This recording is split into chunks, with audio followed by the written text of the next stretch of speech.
जय हिंद दोस्तों। शुभ super classes में आप सभी का स्वागत है। हम आप सभी का तहे दिल से स्वागत करते हैं और आज हम यूपी पीसीएस के लिए आयोग का पढ़ना का प्रारंभ करेंगे और जिसमें पहले हम निर्वाचन आयोग विषय में चर्चा करना चाहते हैं और आपको इसके विषय में अध्ययन कराते हैं।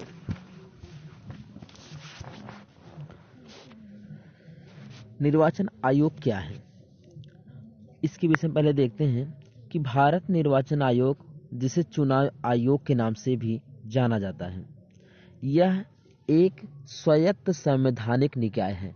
तो क्या भैया, यह एक स्वायत्त संवैधानिक निकाय है जो भारत में संघ और राज्य चुनाव प्रक्रिया का संचालन करता है।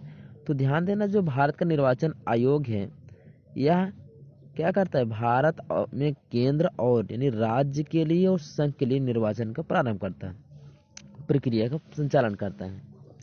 यह देश में लोकसभा, राज्यसभा, राज्य विधानसभा, राष्ट्रपति और उपराष्ट्रपति के चुनाव का संचालन करता है। तो किसका करता है, आप ध्यान देना, ये बहुत इंपॉर्टेंट है कि लोकसभा हो गया, राज्यसभा, राज्यों की विधानसभा, राष्ट्रपति, उपराष्ट्रपति, इन सब का चुनाव का निर्धारण कौन करता है, तो राज्य निर्वाचन आयोग करता है। जबकि आपको यहाँ पर एक चीज जरूर दिखाई दिया होगा कि राज्यों के विधान परिषद का जो चुनाव होता है वह निर्वाचन आयोग नहीं करता, निर्वाचन आयोग नहीं करता है। दूसरी बात करते हैं पृष्ठभूमि की। भारतीय संविधान का भाग 15 चुनाव से संबंधित है, जिसमें चुनाव के संचालन के लिए एक आयोग की स्थापना करने की बात की गई है। चुनाव आयोग की स्थापना 25 जनवरी 1950 को संविधान के अनुसार की गया था। तो अब आपको यहाँ पर एक चीज मिल गया होगा कि हमारे जो संविधान के अनुसार चुनाव आयोग की स्थापना 25 जनवरी 1950 को की गई थी। संविधान के अनुच्छेद 324 से लेकर के 329 तक चुनाव आयोग और सदस्यों की शक्तियों, कार्यों और कार्यकाल, पात्रता आदि से संबंधित है। तो कहाँ से, हमारे भाग 15 में आर्टिकल 324 से लेकर के 329 तक इसकी दी गई है। संविधान में चुनावों से संबंधित अनुच्छेद 324 चुनाव आयोग में चुनावों के लिए निहित दायित्व, अधीक्षण, निर्देशन और नियंत्रण की बात करता है। जबकि 325 जो है यह धर्म, जाति या लिंग के आधार पर किसी भी व्यक्ति विशेष को मतदान सूची में शामिल न करने और इनके आधार पर मतदान के लिए आयोग नहीं ठहराने का प्रावधान करता है। तो आप ध्यान देना, जिससे कहा जाता है कि किसी को जाति, धर्म, लिंग के आधार पर हम किसी के साथ भेदभाव नहीं कर सकते हैं, लेकिन उसे आपराधिक मामले में या किसी अन्य मामले में है तो उसके साथ हम भेदभाव कर सकते हैं, लेकिन किसी के साथ जाति, धर्म, लिंग के आधार पर हम किसी को के साथ भेद व्यवहार नहीं कर सकते, अयोग्य नहीं ठहरा सकते हैं। आर्टिकल 326 कहता है कि लोकसभा एवं प्रत्येक राज्यसभा की विधानसभाओं के लिए निर्वाचन वयस्क मताधिकार के आधार पर होगा। लोकसभा एवं प्रत्येक राज्य के विधानसभा के लिए निर्वाचन वयस्क मताधिकार के आधार पर होगा। अब वयस्क मताधिकार जानते हैं कि मूल संविधान था वहां पर वयस्क मताधिकार जो था वो था 21 वर्ष था, लेकिन 61वें संविधान संशोधन 1989 में, क्या भैया, 1989 में इसको कितना वर्ष कर दिया गया, 18 वर्ष कर दिया गया। यानी पहले ये 21 वर्ष था, लेकिन 61वां संविधान संशोधन 1989 के माध्यम से इसे 18 वर्ष कर दिया गया। तो अब जो वयस्क मताधिकार यानी वयस्क मताधिकार की आयु जो होती है वो कितनी होती है, 18 वर्ष होती है। दूसरी हम चर्चा करते हैं इसके आगे कि 327 क्या व्यवस्था करता है। आर्टिकल 327 कहता है विधायिका द्वारा चुनाव के संबंध में संसद में कानून बनाने की शक्ति है। अर्थात जो विधायिका द्वारा चुनाव के संबंध में संसद में कानून बनाने का अधिकार आता है, यानी संसद ही कानून बनाएगा चुनाव संबंधित पर। 328 क्या कहता है? किसी राज्य के विधानमंडल को इसके चुनाव के लिए कानून बनाने की शक्ति है। किसी राज्य के विधानमंडल को इसके चुनाव के लिए कानून को बनाने की शक्ति दी गई है। आर्टिकल 329 में कहता है चुनावी मामले में अदालतों द्वारा हस्तक्षेप करने के लिए बार बनाया जाएगा, यानी बार का आयोग बार बनाया जाएगा। निर्वाचन आयोग की संरचना, अब ध्यान देना, निर्वाचन आयोग में मूलतः केवल एक चुनाव आयुक्त का प्रावधान था। अब ध्यान से आप समझने की चर्चा है इसमें कि निर्वाचन आयोग में मूलतः केवल एक चुनाव आयोग की व्यवस्था थी। जब हमारा मूल संविधान बना था तो उसमें जो मुख्य चुनाव आयुक्त थे उनकी संख्या कितनी थी? एक थी। यह हमारा जो चुनाव आयोग था एक सदस्य था, लेकिन राष्ट्रपति के एक अधिसूचना के जरिए 16 अक्टूबर 1989 को इसे 3 सदस्य बना दिया गया। ध्यान देना भैया कि 16 अक्टूबर 1989 को इसे एक सदस्य बना दिए गए थे। इसके बाद कुछ समय के लिए इसे एक सदस्यीय आयोग बना दिया गया और 1 अक्टूबर 1993 को इसको 3 सदस्यीय आयोग वाला स्वरूप फिर से बहाल कर दिया गया। तो ध्यान देना, आप इसमें से चर्चा की गई है कि इसे 2 बार परिवर्तन किया है। एक बार तो आपने देखा कि 16 अक्टूबर 1989 को बनाया गया, लेकिन कुछ समय के लिए इसे फिर एक सदस्य बना दिया गया था, लेकिन अंततः 1 अक्टूबर 1993 को इसको क्या कर दिया गया भैया? 3 सदस्य बना दिया गया। निर्वाचन आयोग में एक मुख्य चुनाव आयुक्त और 2 चुनाव आयुक्त होते हैं। क्या क्या होता है? एक चुनाव आयुक्त होता है और एक मुख्य चुनाव आयुक्त होता है और 2 अन्य चुनाव आयुक्त होते हैं। या चुनाव आयुक्त की बात कर लेते हैं। निर्वाचन आयोग का जो सचिवालय नई दिल्ली में स्थित है। मुख्य निर्वाचन अधिकारी IAS रैंक के अधिकारी होते हैं, जिसकी नियुक्ति राष्ट्रपति द्वारा की जाती है। अब आपको यहाँ पर ध्यान देना कि कि जो मुख्य यानी कि जो निर्वाचन आयोग के सदस्यों की नियुक्ति जो होती है वो कौन करता है? तो राष्ट्रपति करता है। आप यहाँ समझना कि जिसकी नियुक्ति, एक मिनट,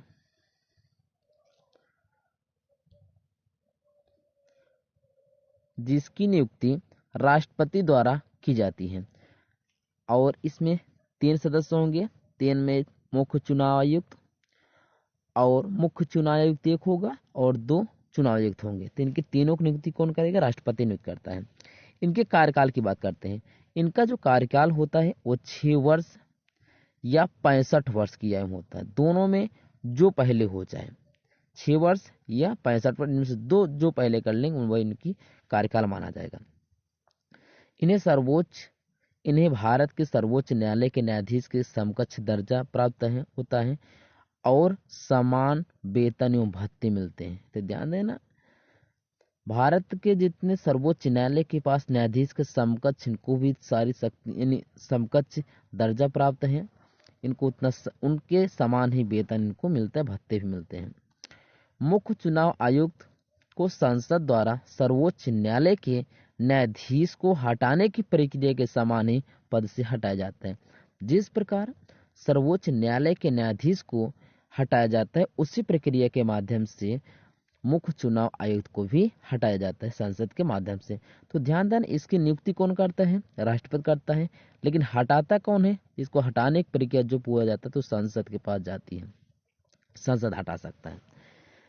आगे बात करते हैं भैया, उच्च न्यायालयों और उच्चतम न्यायालय के न्यायाधीशों, मुख्य चुनाव आयुक्त, नियंत्रक और महालेखा परीक्षक को दुर्व्यवहार या पद के दुरुपयोग के आरोप सिद्ध होने पर या अक्षमता के आधार पर संसद द्वारा अपनाए गए प्रस्ताव के माध्यम से पद से हटाया जा सकता है। तो ध्यान देना, ये कुछ है जिससे मैं आपको बता रहा हूँ, या जो आप इसमें ध्यान देना कि ये जो फैक्ट है पूरा, यानी यहाँ से लेकर के यहाँ तक ये जितने चीज हैं, न्यायालय, उच्च न्यायालय और उच्चतम न्यायालय के न्यायाधीशों, मुख्य चुनाव आयुक्त, नियंत्रक और महालेखा परीक्षक को दुर्व्यवहार या पद के दुरुपयोग के आरोप सिद्ध होने पर या अक्षमता के आधार पर संसद द्वारा अपनाए गए प्रस्ताव के माध्यम से पद से हटाया जा सकता है।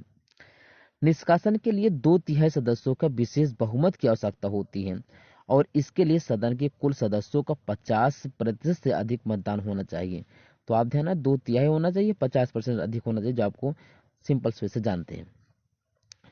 उसकी बात करते हैं भैया महाभियोग। महाभियोग शब्द का उपयोग नहीं किया गया है। महाभियोग शब्द का प्रयोग केवल राष्ट्रपति को हटाने के लिए किया जाता है, जिसके लिए संसद के दोनों सदनों में उपस्थित सदस्यों कुल संख्या के 2/3 सदस्यों के विशेष बहुमत की आवश्यकता होती है और यह प्रक्रिया किसी अन्य मामले में नहीं अपनाई जाती है। निर्वाचन आयोग का कार्य की बात करते हैं। क्या कार्य क्या है, क्या होता है?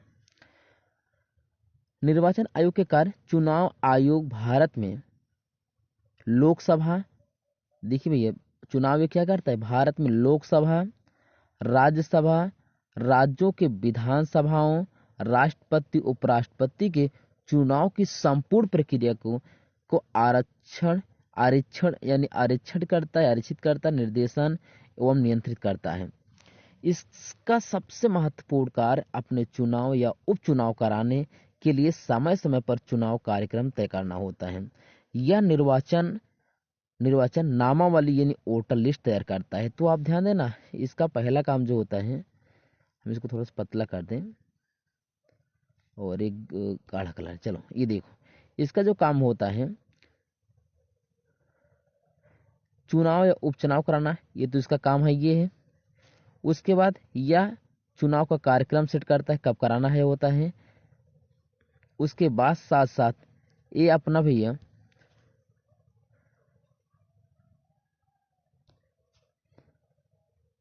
कार्यक्रम तय करता है, वोटर लिस्ट तैयार कराता है, क्या करता है, वोटर लिस्ट तैयार कर सकता है। उसके साथ साथ मतदाता पहचान पत्र यानी EPCI जारी करता है। ये सब जो उसके कार्य हैं ये बहुत ही इंपॉर्टेंट है। आपसे बार बार पूछा जाएगा कि निर्वाचन नामावली कौन तैयार करता है, मतदाता पहचान पत्र कौन जारी करता है, यानी चुनाव का कार्यक्रम को कौन तय करता है। ये सब को जो पूरा होता है ये भारत का निर्वाचन आयोग ही तय करता है। यह मतदान एवं मतगणना केंद्र के लिए स्थान, मतदाताओं के लिए मतदान केंद्र तय करना, मतदान एवं मतगणना केंद्रों में सभी प्रकार की आवश्यक व्यवस्थाओं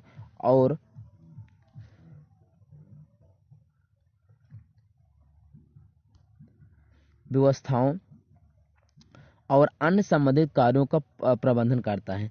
यह राजनीतिक दलों को मान्यता प्रदान करता है, उनसे संबंधित विवादों को निपटाने के साथ ही उन्हें चुनाव आवंटित करता है।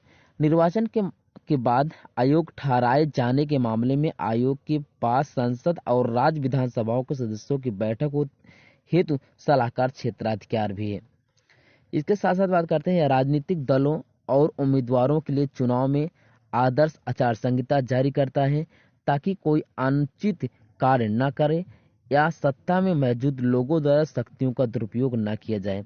तो आपको ये ध्यान होना चाहिए गया कि जो चुनाव की घोषणा होती है वहां पर जो आदर्श आचार संहिता लगती है उसकी घोषणा कौन करता है, तो भारत का निर्वाचन आयोग करता है।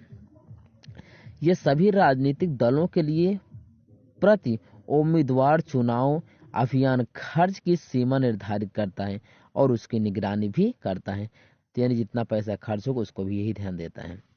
भारत निर्वाचन आयोग यानी इलेक्शन कमीशन ऑफ इंडिया का महत्व व्यक्त करते हैं। वर्ष 1952 से राष्ट्रीय और राज्य स्तर के चुनाव का सफलतापूर्वक संचालन कर रहा है। मतदान में लोगों की अधिक भागीदारी सुनिश्चित करने के लिए सक्रिय भूमिका निभाता है, राजनीतिक दलों के अनुशासित करने का कार्य करता है, संविधान में निहित मूल्यों का मान्यता है, अर्थात चुनाव में समानता, निष्पक्ष, स्वतंत्रता और स्थापित करता है। तो ध्यान देना, ये चुनाव जो होता है उसमें समानता, निष्पक्षता और स्वतंत्रता, ये सब चीजें व्यवस्था स्थापित करने का काम ये कर देता है।